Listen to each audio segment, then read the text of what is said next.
You have Rose Field. You have John Sell.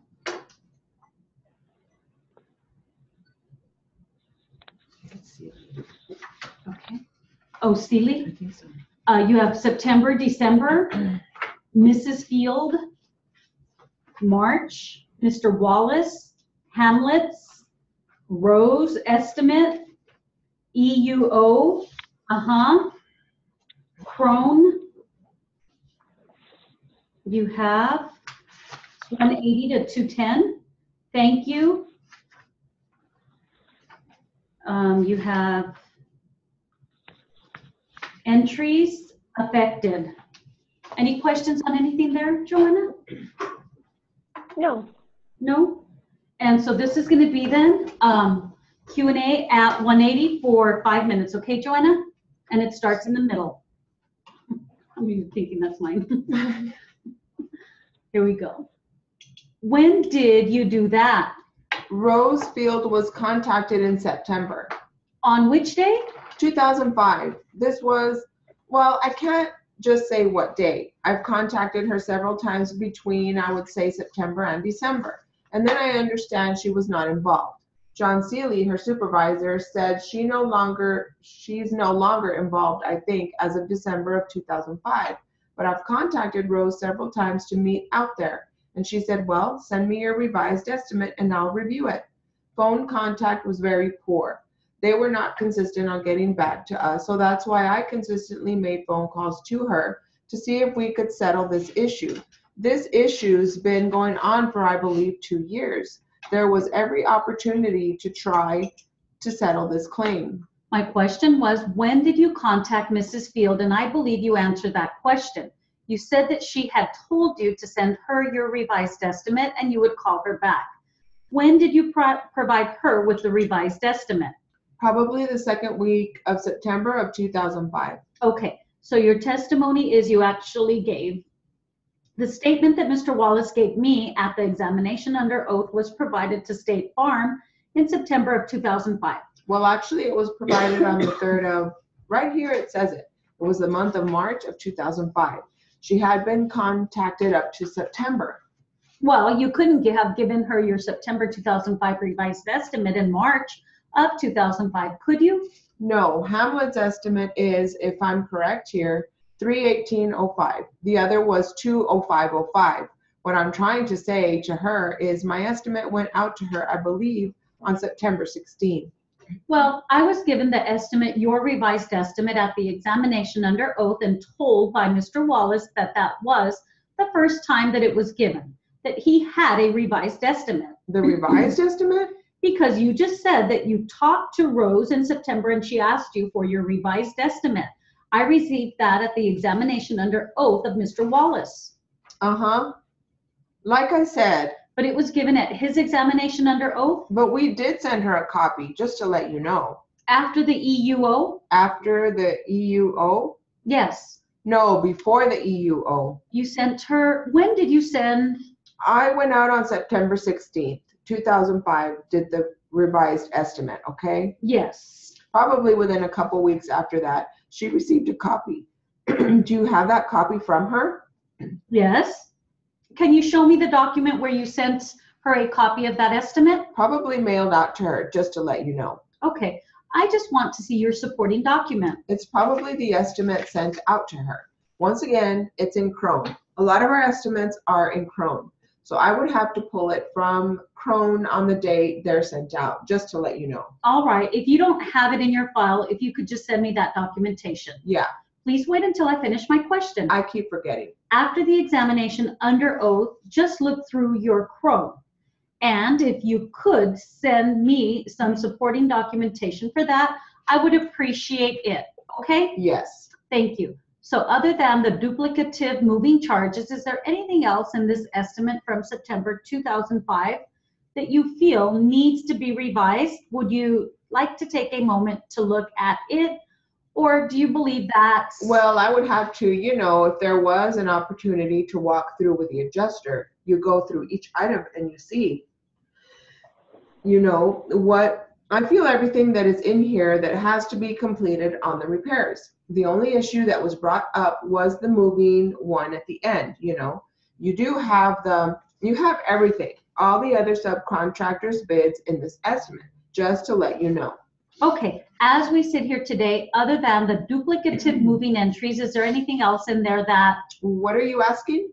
now, that your client has once again pulled you out of the room to talk to you about your answer? Are you ready to respond? If you go back during all our information we've given you, it is an ongoing situation, as you do know in your mind, because of the mold. And as we sit here today, and we'll go back in that house whenever, there may be additional items that will continue because, you know, the longer a claim is not attended by the repairs, there could be extensive damage, even more, just like. Well, my question was, in your estimate that you prepared in September of 2005, as you go through line by line, are there any entries today, as you sit here today, that you think need to be revised within your estimate? Well, yes. What are those entries? Well, the mold report has to be added. Any questions on anything there, Joanna? No, ma'am. No? Okay. And so, let me see if there's anything.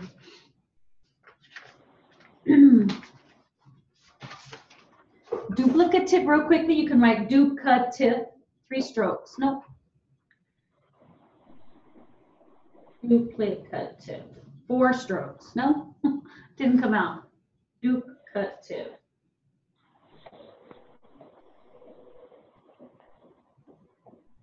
No, not coming out. Did it come out for you, Joanna? I did it in 3. And You said I did D-U-P-L-I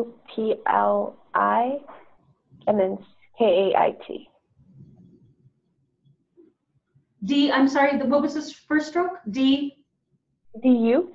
Uh-huh. I did D-U-P-L-I, Okay. K-A-I-T, and then I-V. You said duplicative, right? Yeah, okay. Okay. And so, I'm not putting in that V at the end. And then you have, I understand is INDZ, I understand. You have supervisor is S long U FRPZ, supervisor. And then you have, you know, is YOUN, asterisk. And I was going to tell you, State Farm, you could just write S Farm and identify it because it doesn't come out as anything else. Okay. And this will be at 190.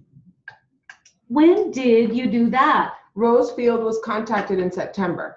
On which day? 2005. This was, well, I can't just say what day. I've contacted her several times between, I would say, September and December. And then I understand she was not involved. John Seeley, her supervisor, said she's no longer involved, I think, as of December of 2005. But I've contacted Rose several times to meet out there. And she said, well, send me your revised estimate and I'll review it. Phone contact was very poor. They were not consistent on getting back to us, so that's why I consistently made phone calls to her to see if we could settle this issue. This issue's been going on for, I believe, 2 years. There was every opportunity to try to settle this claim. My question was, when did you contact Mrs. Field? And I believe you answered that question. You said that she told you to send her your revised estimate and you would call her back. When did you provide her with the revised estimate? Probably the second week of September of 2005. Okay, so your testimony is you actually gave the estimate that Mr. Wallace gave me at the examination under oath was provided to State Farm in September of 2005. Well, actually, it was provided on the 3rd of, right here, it says it. It was the month of March of 2005. She had been contacted up to September. Well, you couldn't have given her your September 2005 revised estimate of 2005, could you? No, Hamlet's estimate is, if I'm correct here, 3/18/05. The other was 2/05/05. What I'm trying to say to her is my estimate went out to her in, I believe, on September 16th. Well, I was given the estimate, your revised estimate, at the examination under oath and told by Mr. Wallace that that was the first time that it was given, that he had a revised estimate. The revised estimate? Because you had just said that you talked to Rose in September and she asked you for your revised estimate. I received that at the examination under oath of Mr. Wallace. Like I said, But it was given at his examination under oath but we did send her a copy, just to let you know. after the EUO? After the EUO? Yes. No, before the EUO. You sent her, when did you send? It went out on September 16th, 2005. Did the revised estimate, okay? Yes. Probably within a couple weeks after that, she received a copy. Do you have that copy from her? Can you show me the document where you sent her a copy of that estimate? Probably mailed out to her, just to let you know. Okay. I just want to see your supporting document. It's probably the estimate sent out to her. Once again, it's in Crone. A lot of our estimates are in Crone. So I would have to pull it up from Crone on the date they're sent out, just to let you know. All right. If you don't have it in your file, if you could just send me that documentation. Yeah, Please wait until I finish my question. I keep forgetting. After the examination under oath, just look through your Chrome. And if you could send me some supporting documentation for that, I would appreciate it. Okay? Yes. Thank you. So other than the duplicative moving charges, is there anything else in this estimate from September 2005 that you would feel needs to be revised? Would you like to take a moment to look at it, or do you believe that's... Well, I would have to, if there was an opportunity to walk through with the adjuster, you go through each item and you see, what I feel everything that is in here that has to be completed on the repairs. The only issue that was brought up was the moving one at the end. You have everything, all the other subcontractors' bids in this estimate, just to let you know. All right. As we sit here today, other than the duplicative moving entries, is there anything else in here that... What are you asking? Now, that your client has once again pulled you out of the room to talk to you about your answer, are you ready to respond? If you go back during all our information we've given you, it is an ongoing situation, as you do know in your mind, because of the mold.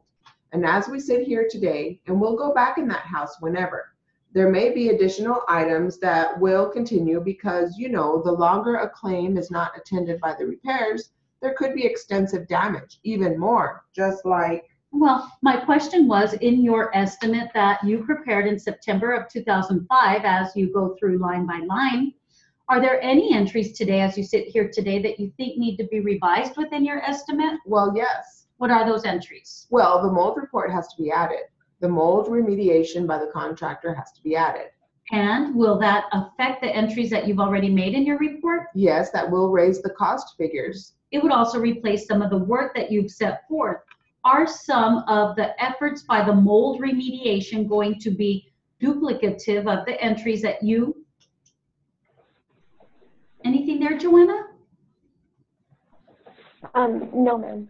Okay, and so I just wrote thank you is THAUNG, okay? And this will be at 200 then, Joanna. Okay. When did you do that? Rosefield was contacted in September. On which day? 2005. This was, well, I can't just say what day. I've contacted her several times between, I would say, September and December. And then I understand she was not involved. John Seeley, her supervisor, said she's no longer involved, I think, as of December of 2005. But I've contacted Rose several times to meet out there. And she said, well, send me your revised estimate and I'll review it. Phone contact was very poor. They were not consistent on getting back to us, so that's why I consistently made phone calls to her to see if we could settle this issue. This issue's been going on for, I believe, 2 years. There was every opportunity to try to settle this claim. My question was, when did you contact Mrs. Field? And I believe you answered that question. You said that she had told you to send her your revised estimate and you would call her back.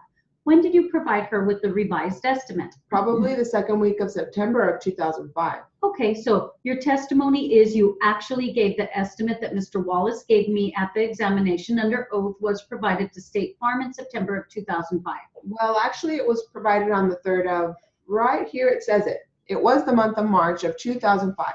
She had been contacted up to September. Well, you couldn't have given her your September 2005 revised estimate in March of 2005, could you? No. Hamlet's estimate is, if I'm correct here, 3/18/05. The other was 2/05/05. What I'm trying to say to her is my estimate went out to her, I believe, in September. on September 16th. Well, I was given the estimate, your revised estimate at the examination under oath and told by Mr. Wallace that that was the first time that it was given, that he had a revised estimate. The revised estimate? Because you just said that you talked to Rose in September and she asked you for your revised estimate.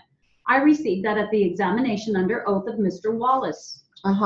Like I said. But it was given at his examination under oath? But we did send her a copy, just to let you know. After the EUO? After the EUO? Yes. No, before the EUO. You sent her, when did you send? It went out on September 16th, 2005. Did the revised estimate, okay? Yes. Probably within a couple weeks after that, she received a copy. Do you have that copy from her? Can you show me the document where you sent her a copy of that estimate?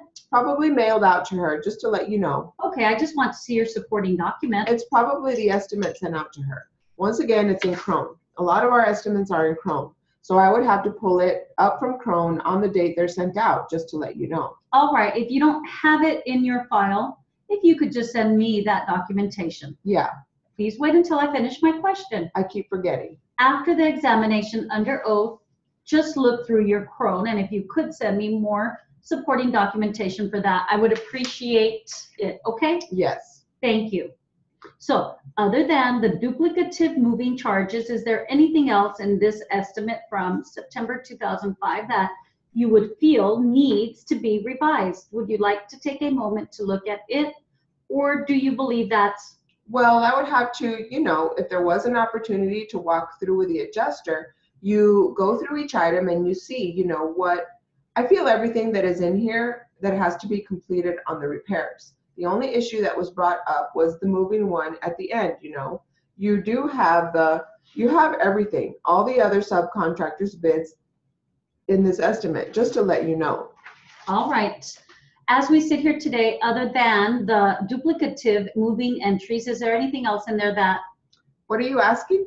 Now, that your client has once again pulled you out of the room to talk to you about your answer, are you ready to respond? If you go back during all our information we've given you, it is an ongoing situation, as you do know, in your mind because of the mold.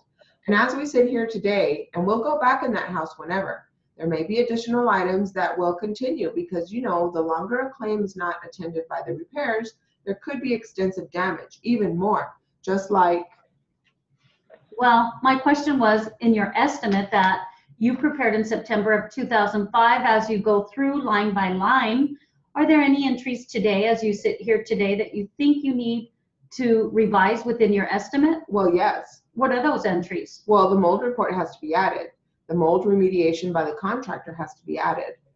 And what will that affect the entries that you've already made in your report? Yes, that will raise the cost figures. It would also replace some of the work that you've set forth. Are some of the efforts by the mold remediation going to be duplicative of the entries that you currently have in your estimate? There's going to be additional. Okay, so removing baseboards or doing drywall or painting will not be affected by the mold remediation report. I don't know at this time. I don't have that report. But from? Any questions? On any? No, I don't think so. No? Okay. So this will be, consistent is just stroked out, consistent, 3 strokes. Let me make it smaller. You've got, actually is TW long AL. And estimate is this estimate is one way of writing it. And let me see. I write SMAIT. I'm sorry? I write SMAIT. Yeah, so do I. For estimate, SMAIT. That's what I write. Yeah. And then you've got, I guess, supporting a sport with an asterisk, come back G. And this will be 210, okay? Okay. When did you do that? Rose Field was contacted in September. On which day? 2005. This was, well, I can't just say what day. I've contacted her several times between, I would say, September and December. And then I understand she was not involved. John Seeley, her supervisor, said she's no longer involved, I think, as of December of 2005. but I've contacted Rose several times to meet out there. And she said, well, send me your revised estimate and I'll review it. Phone contact was very poor. They were not consistent on getting back to us, so that's why I consistently made phone calls to her to see if we could settle this issue. This issue has been going on for, I believe, 2 years. There was every opportunity to try to settle this claim. My question was, when did you contact Mrs. Field? And I believe you answered that question. You said that she had told you to send her your revised estimate and you would call her back. When did you provide her with the revised estimate? Probably the second week of September of 2005. Okay, so your testimony is you actually gave the estimate that Mr. Wallace gave me at the examination under oath was provided to State Farm in September of 2005. Well, actually, it was provided on the 3rd of, right here it says it. It was the month of March of 2005. She had been contacted up to September. Well, you couldn't have given her your September 2005 revised estimate in March of 2005, could you? No, Hamlet's estimate is, if I'm correct here, 31805. The other was 20505. What I'm trying to say to her is my estimate went out to her in, I believe, on September 16. Well, I was given the estimate, your revised estimate at the examination under oath and told by Mr. Wallace that that was the first time that it was given, that he had a revised estimate. The revised estimate? Because you just said that you talked to Rose in September and she asked you for the revised estimate. I received that at the examination under oath of Mr. Wallace. Like I said. But it was given at his examination under oath. But we did send her a copy, just to let you know. After the EUO? After the EUO? Yes. No, before the EUO. You sent her, when did you send? It went out on September 16th, 2005. Did the revised estimate, okay? Yes. Probably within a couple weeks after that, she received a copy. Do you have that copy from her? Can you show me the document where you sent it or the copy of it, of that estimate? Probably mailed out to her, just to let you know. Okay, I just want to see your supporting document. It's probably the estimate sent out to her. Once again, it's in Crone. A lot of our estimates are in Crone. So I would have to pull it up from Crone on the date they're sent out, just to let you know. All right, if you don't have it in your file, if you could just send me that documentation. Yeah.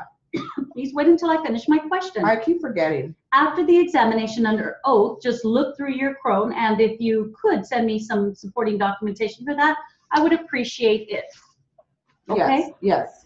Thank you. So other than the duplicative moving charges, is there anything else in this estimate from September 2005 that you would feel needs to be revised? Would you like to take a moment to look at it, or do you believe that's? Well, I would have to, you know, if there was an opportunity to walk through with the adjuster, you go through each item and you see, you know, what, I feel everything that is in here that has to be completed on the repairs. The only issue that was brought up was the moving one at the end, you know. You do have you have everything, all the other subcontractors' bids in this estimate, just to let you know. Okay, as we sit here today, other than the duplicative moving entries, is there anything else in here that? What are you asking? Now that your client has once again pulled you out of the room to talk to you about your answer, are you ready to respond? If you go back during all our information we've given you, it is an ongoing situation, as you do know, in your mind because of the mold. And as we sit here today, and we'll go back in that house whenever, there may be additional items that will continue because, you know, the longer a claim is not attended by the repairs, there could be extensive damage, even more, just like. Well, my question was, in your estimate that you prepared in September of 2005, as you go through line by line, are there any entries today as you sit here today that you think need to be revised within your estimate? Well, yes. What are those entries? Well, the mold report has to be added. The mold remediation by the contractor has to be added. And will that affect the entries that you've already made in your report? Yes, that will raise the cost figures. It would also replace some of the work that you've set forth. Are some of the efforts by the mold remediation going to be duplicative of the entries that you currently have in your estimate? There's going to be additional. Okay, so removing baseboards or doing drywall or painting will not be affected by the mold remediation report? I don't know at this time. I don't have that report. But from, let me see, we'll do some read back.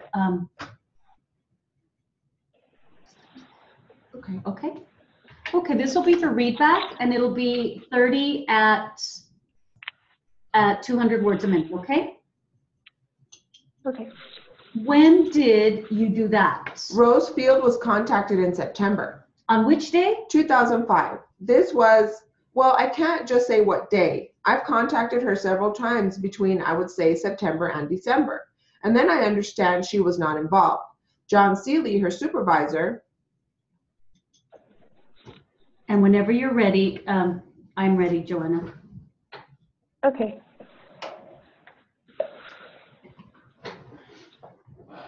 Question, when did you think that? Answer, Rosefield was contacted in September. Question, on which day? Answer, 2005. This was, well, I can't just say what day I've contacted her. What day? Her several. Uh-huh. Oh, what day?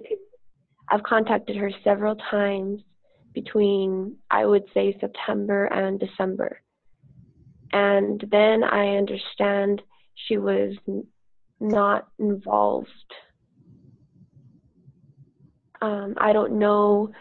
John Oh, Silly. okay. Involved John Silly, her supervisor. Good. Good, Joanna. So are you going to stay on for your test, Joanna, or are you going to log off? I'm going to stay on. Okay. So we'll start with your 200 Q&A. And so let me give you some proper names. The first one that come out, you've got Sergeant Custer. Oh my God, I just moved it out. Sorry, right before the. Yeah. You have Ron Harris, Mr. Harris, and Ron. And you tell me, Joanna, do you like the screen like that or like that? That's fine. That's good. This is fine. Okay. So this will be your first test, 200, and it's called Subdued with Tear Gas, and it's going to be for 5 minutes. Okay, Joanna? Okay. Okay. And it starts in the middle. Was there any particular thing that called your attention to this particular bar? What caused you to go there on a check? I was requested to check it before 8 o'clock every Sunday night. Was this a routine check? That is what it was. Your partner stayed in the car and you went into the bar? Yes, sir. And I assume then, since you gave the time as being slightly before 8 o'clock, that is about the time roughly that you entered the bar. That's right. And you were carrying with you then these weapons that we talked about. Yes, sir. And you were in uniform Yes, sir. and had a badge on? Yes, sir. Did you have a badge on your cap as well? Yes, sir. So you entered the bar, and did you proceed directly to the bar then to talk to someone? I did. I went to the bar and got some change to get some cigarettes. You went to the bar to get some cigarettes, and then you said you went to talk to someone. Well, yes. While I was getting change, I was talking to Sergeant Custer. Who is he? He is stationed at the base as a first sergeant. You mean military sergeant or police sergeant? No, Sergeant Custer from the base. Was he bartender there? No, sir. Was he at the bar as a customer? That's right. Did you see Ron Harris when you entered? No, I didn't see him when I entered. You did not have anything in mind about Mr. Harris? No, I didn't. What happened next? You mean after I was talking to Sergeant Custer? Yes. I was talking to Sergeant Custer and I felt something hitting me in the back of the legs. What was hitting you in the back of the legs? Bar stool. Tell me about that. Well, it was Ron hitting me with a bar stool from behind, trying to knock me off balance. What made you think that? What else would he hit me for? How did he have hold of the stool? He was holding both hands, shoving the bar stool in towards me, hitting me. With both hands? Yes. Did you turn around? Yes. What did you say? I said, Ron. Was anybody else seated at the bar? Yes, there was other people seated at the bar. What was Ron doing when you turned around? He was calling me a bunch of names, cussing me. What did he say? He called me a dirty son of a bitch. Is that the exact words he used? Yes. What had you done to him? I hadn't done anything. You don't know why he called you that? I know why. Why? Well, Ron had been after me for a long time for having his boys taken away from him and put into a foster home. Ron had threatened to kill me on numerous occasions before. What did you do then when he was hitting you with the bar stool? I told Ron to go sit down and let me alone. You, up to this time, were not injured? No. What did he do? He continued. He kept cussing me out. He made a pass to grab my gun, so then I pushed him back out of the way. That was on your belt. Yes, sir, on my left side. And you pushed him. Yes. You were able to do that? Yes. Was he sober or intoxicated? I am not able to tell, sir. He is an alcoholic. Part of the time he is drunk, and I don't know if he was sober or what. And you pushed him out of the way. I just got him far enough out of the way, yes. What did he do then? After he made a pass for my gun, you mean? Yes. What happened? He tried to grab my revolver. Also, he tried to grab the tear gas out of my pocket. And then what happened? He continued to cuss me out, stating that he was going to kill me and his boy was coming home and he didn't want me to bother his boy. What happened? I told him to sit down and leave me alone. What happened? Then Sergeant Custer came from behind the bar, and the sergeant and Ron's wife and Ron's daughter pleaded and begged with him to go and sit down and go out of the place before he got in trouble. What happened? Well, Sergeant Custer and another sergeant got Ron back to his booth where he had been sitting with his wife and daughter. I believe that is all that was in the booth. I am not sure. You believe what? I believe that is all that was sitting in the booth, him and his wife and daughter. Then what happened? I turned around. I was seated at the bar and was talking to Sergeant Custer again. Everything had quieted down, is that right? I thought it had. Then this first episode was over. It wasn't over. Okay, had everything been brought under control from then on? No. What happened next? The sergeant was scuffling with Ron all the way from the booth back to the front door to where Ron was trying to get back at me. He was going to kill me, so he told the sergeant. Then what happened? The sergeant was scuffling with him and another man. I don't know who was scuffling with him over by the door. Then what happened? Go ahead and tell me what happened. So I went over and told Ron to simmer down and quiet down or else leave the place. Then what happened? I told him if he didn't, I was going to take him and put him in jail. Then what happened? Ron grabbed me by the neck and started choking me. Then what happened? I managed to break his hold from my neck and I got my handcuffs.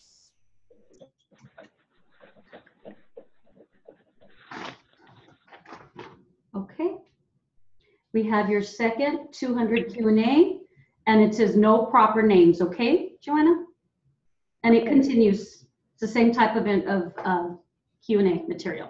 This will be 200, number 2 test for 5 minutes, starts in the middle.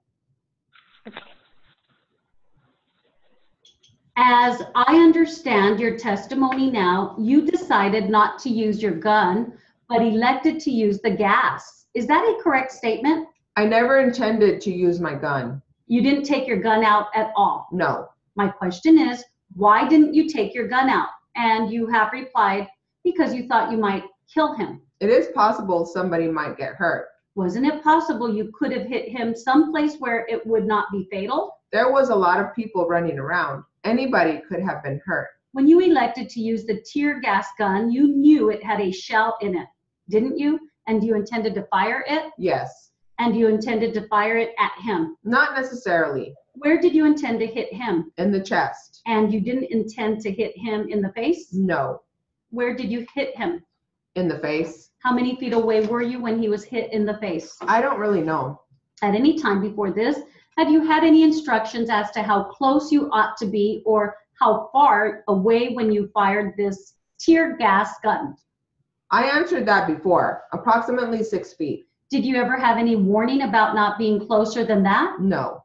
Had you ever had training with tear gas and the effects at close range? In service. What do you know about the possible effects of tear gas at close range? What do you mean close range? Within 3, 4, 5 feet. Well, I had been blasted with it closer than that. You personally had? Yes, sir. And when was this? This was on maneuvers. You were shot in the face with tear gas? Tear gas doesn't shoot you. It just discharges. How close to you was this tear gas that was discharged? Well, now I really don't know. It was from a vehicle. Did you know on the date of this incident or whatever year that was what the effects of tear gas were at close range? Did you know anything about that? What do you mean by close range? Well, you said that you were 16 feet away, didn't you? 6 feet. Within 6 feet. Well, the instructions it had said, if you were using it less than 6 feet, take the man to a doctor. Were you aware of the fact that tear gas might have been dangerous? Not necessarily, no. What do you suppose you would take a man to the doctor for? Apparently his eyes would be burned, no doubt. Then you were aware it might be dangerous if you fired within 6 feet. No, You did not. no. What did you imagine that the reason would be for taking him to a doctor then? If he was burned, his eyes were burning. Mine were too. Now, how close were you when you fired? I don't know. Were you within 6 feet? I don't know. You don't have any idea? No, I don't. He could probably answer that better than I could. He was coming toward me. You have no idea whether he was within 6 feet? No, Then you weren't in any immediate danger? I was hit over the head. I was practically out myself. This man blasted me across the head. What did he blast you across the head with? I don't know. You wouldn't say then that it was a bar stool exactly? It felt like it. He'd hit me with something. How much would you say the plaintiff weighs? I'd imagine about the same as I do. And you have seen him on numerous occasions? Yes, I have. You think he weighs about 155? I imagine he does, yes. Did you have your glasses you are wearing today on the day this incident occurred? I'm not for sure. They might be. The colored ones, right? I'm not for sure. I wear them both. Are those corrective glasses? Yes, they are. And what is your correction? 20/20. What is your visibility without glasses? I believe it is 20/30. You've got a 20/30 correction? Yes, I believe that is what it is. Do you remember any other occasion at all when you took the plaintiff into custody? Yes, sir. Tell me about that one. Well, I had taken him for contributing to the delinquency of a minor. I am not asking that. I want to hear how you took him in custody. Did you have any trouble in taking him in custody before? Yes. Did you subdue him Yes. under force? Yes, sir. Me and another officer. And you didn't use tear gas, is that right? No. This was the first time you had ever used tear gas, is that right? On him? Yes, sir. Now, tell me about what happened after you fired the tear gas. What did you do? He fell to the floor and he was trying to get up, and I told him to stay down. All right. Then what did you do? I went and gathered up my stuff. My watch was broken off my arm and I picked it up. You picked up your watch? Yes. How did you happen to pick up your watch? It was laying right by him when he was trying to get up. What did you do with it? I put it in my pocket. Then what did you do? I got him out of there. Did you take him out alone? I did. What did you do with him? I put him in the patrol car. You did not ask for any help? No. Did you have him handcuffed? I had one handcuff on him, I know. You didn't have any trouble taking him out? No, he was fairly quiet. Where did you put him in the car? I put him in the front seat on. Okay, so that concludes your 200s. Are you going to log out, Joanna? Yes, ma'am. Okay, have a good day and good luck. Okay, Joanna, they were good. Okay, thank you. Have a good day. Okay, we have your 180 number 1, Mr. Taylor, Fisher, Ramirez, Officer Bell, Officer Fisher, and Bell. And this will be 180 Q&A number 1, and it starts in the middle for 5 minutes, you all, called Police Brutality. Mr. Taylor, in your statement or in your testimony in front of the jury on Friday, did you ever mention that somebody was knocking on the back door? I mentioned somebody was screaming and hollering in the front stairway. You never mentioned it, did you? No, sir. Again, you were cooperative when you gave the first statement? What? You gave it voluntarily. Yes. Did anybody beat you or hit you to get the first statement? No, sir. And is it your testimony that then they came back and they said that they or one of the officers, be it Fisher or Ramirez, said he didn't like it, that all these people are alike? Yes, sir. And then didn't you say on Friday that Officer Bell started typing while Fisher hit you with a gun? Yes. And you also testified, didn't you, that on Friday they never asked you any questions for the second statement, that Officer Bell just typed it out Yes, sir. As the first officer that took the stand was talking. as Fisher was talking? Right. And they never asked you the questions in the second statement. No, sir, because I was saying, I didn't kill no one. I didn't kill no one. And they were hitting you while they were typing the second statement. Yes, sir. Do you mean to tell us you were cooperative and friendly and voluntarily gave the first statement, and before you had an opportunity to say anything else, they just started hitting you? Please say that again. Mr. Taylor, you gave the first statement voluntarily. Yes, sir. They didn't have to hit you to get it. No, sir. They asked me to give a statement of the truth where I was at.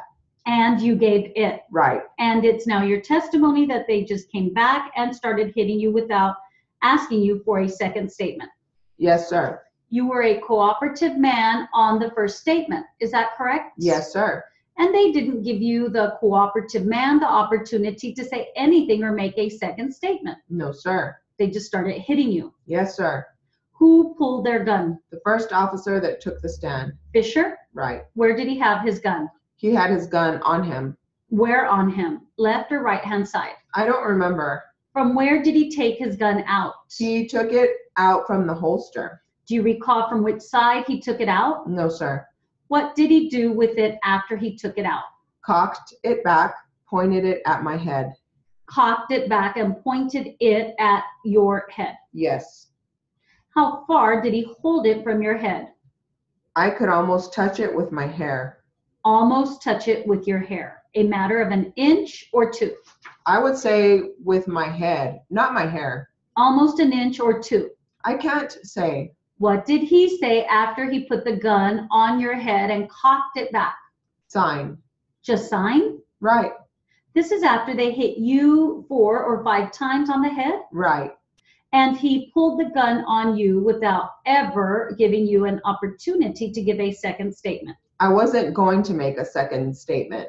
Even though you had been cooperative during the giving of the whole first statement, this officer pulls a gun on you. Is that correct? Yes, sir. You don't recall which side he had the gun on, left or right? I don't remember really. Did he have it in a shoulder holster or on his hips? I don't remember really. Was he wearing a sport coat or jacket? On that day, a sweater. Was it sticking outside the sweater or was the sweater over it? I didn't really see. He just got a gun? He just pulled a gun, that's all. He just pulled it. Because my head was down and I wasn't paying any attention. Isn't it a fact that when you came in, they were already in the office? Let me repeat that to be more clear. When you came in the office on that particular day in May, were the officers there first or did you get there first? I got there first. You're sure? I'm sure of that. Did you see Officer Fisher and Bell come in? Officer Fisher and Bell and the other partner. Where did they go when they first came in? On the other side of the partition. Out of your sight. That's right, sir. How long were they out of your sight? I really don't know. I really couldn't say. When they first came in, Officer Fisher was wearing a sweater. I saw it as a light, rain jacket or something like that. He had a jacket on over the sweater? Like a white, light rain jacket. It wasn't white, off-white, something like that. And you saw him as he emerged out of the other side of the partition. Did he still have the jacket on? No. Did you see a gun on him then? He had the sweater on. Did you see a gun on him at that time? I wasn't paying attention to whether there was a gun on his side at that time or not.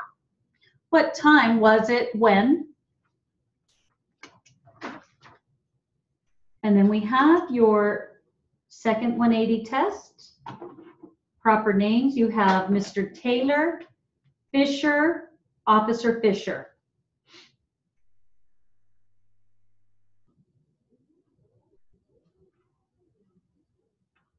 You have, and it starts in the middle, police brutality. And 5 minutes. What did he do with the gun after he held it to your head, if you can remember? I really do not know. It just disappeared again? All I did was sign, and I didn't pay any attention to see the gun anymore or not. I was scared, nervous then. The gun just disappeared back to where it came. Is that correct? I didn't say disappear. Mr. Taylor, what did he do with the gun after he pointed it to your head? What did he do with the gun? Cocked it back. And then what happened? I got scared and signed. Did he let it go or pull the trigger? Let the gun back. After you signed the statement in evidence, what did he do with the gun? I really couldn't say. You didn't watch what he did? No, I was scared. Weren't you so scared that you wanted to keep an eye on the gun because you thought he would shoot you? So scared? Were you concerned that he would shoot you? What did you say? Did you sign this, Mr. Taylor, the statement and evidence? I was forced to sign it. You were forced to sign that. Is that correct? Yes. Were you forced to sign that because you were scared? Repeat your question. Were you forced to sign it because you were scared? When I signed that statement, I was scared. Because he had the gun out. Right. Were you afraid that if you didn't sign it, he might shoot you? I didn't know what he was planning on doing. I really couldn't say. Did you sign it, Mr. Taylor, because you thought he might shoot you? Possibly, yes. After you signed it, were you concerned with what he might do with the gun? Concerned? Yes, sir. I was scared. I don't remember. I don't know. Mr. Taylor, after you signed the statement, were you or were you not still concerned that you might be shot? Still concerned? Afraid. I was still scared and afraid.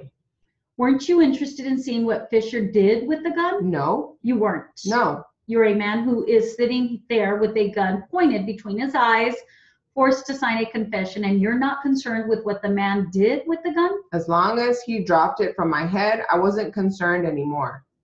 He dropped it from your head? Yes. You saw that? As long as the gun was left in front of me. Yes. Then I didn't know what he did with it. Where did Fisher go? Go? After you signed that second statement, He was right there. he was right there? Yes, sir. Did you see him put the gun in a shoulder holster? I couldn't say what he did with the gun because I couldn't say he put it in a shoulder holster or not.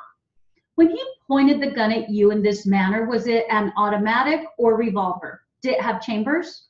I would say it had chambers. You were able to see that? I would say it had chambers. Did you see bullets in the chambers? See bullets in the chambers?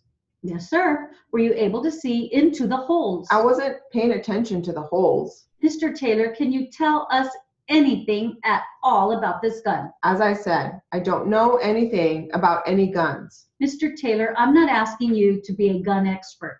I'm asking you if you can tell us anything about this gun, where it came from, what it looked like, and where it went to after it was pointed at you. I can tell you nothing. Mr. Taylor, isn't it a fact that Officer Fisher didn't have a gun pointed at your head? Officer Fisher had a gun pointed at my head. You're positive? I'm positive. You saw a gun, I saw a gun. and yet you can't tell us what it looked like. Right. Are you positive that Officer Fisher beat you on the head with a gun? I'm positive. And yet, up until that time, you were completely cooperative. Will you explain that? Up until the time he hit you on the head with a gun, didn't you testify? You gave a statement freely and you were completely cooperative. I gave a statement voluntarily. So you gave it voluntarily Yes. and you testified there was no tension in the room and you gave them the statement. Is that right? Yes. And for no reason at all, he comes out and hits you on the head with a gun. Is that your testimony? That's my testimony. No reason at all? No reason at all. What happened after you signed the statement, the second statement? I stood up. After I signed the statement, I was asked to stand up. Did you? Yes. What happened? The first officer who took the stand patted me down. The same man who held the gun to your head? Yes. And then I was asked to take everything out of my pockets and put it on the desk. Did you? Yes. What did you take out of your pockets? My keys and wallet. Do you know how much money or change you had in your pockets? I don't know. Did you have change? I had change. Do you know how much? No, I don't recall. Do you know if you had any paper money? Yes, sir. Do you remember how? Okay, you all. So that concludes your test, and we'll reconvene tomorrow with lit, okay? Have a good day, you all.